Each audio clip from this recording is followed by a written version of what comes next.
Samantala, mga mamamayan unti-unti nang dumadagsa sa Baguio City Cemetery at mga bababa naman patungo sa kanilang mga lalawigan, pumipila na sa mga sakayan ng bus. Mag-uulat ang aming kasama si Jonathan Lianes live mula sa Baguio via phone patch.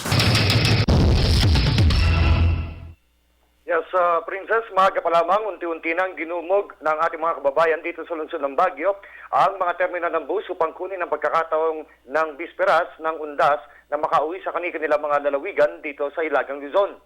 Kapansin-pansin na laki ng bilang ng mga mananakay na pumipila sa mga terminal na pinili ng bumaba sa araw na ito kaysa sa makipagsabayan o sa palarampa bukas sa araw ng undas.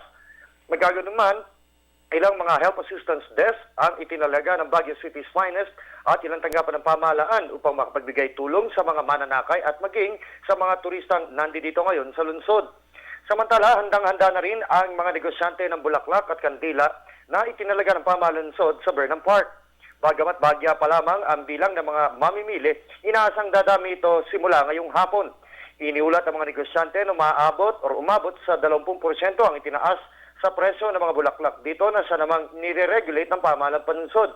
Hindi naman sa sitwasyon na sa pangunahing sementeryo ng lungsod, nagsimula na magtungo ang mga kababayan natin kaninang umaga sa Baguio City Cemetery upang magsagawa ng kaukulang pagsasaayos sa puntod at nicho ng kanilang mga mahal sa buhay.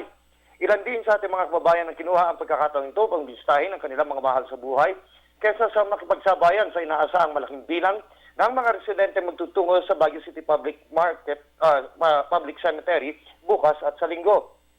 Sa pangkalatan, maayos at tahimik pa naman ang sitwasyon sa sementeryo ng lungsod, kabilang na ang mga terminal ng bus at bilihan ng mga bulaklak at kandila dito sa summer capital ng bansa.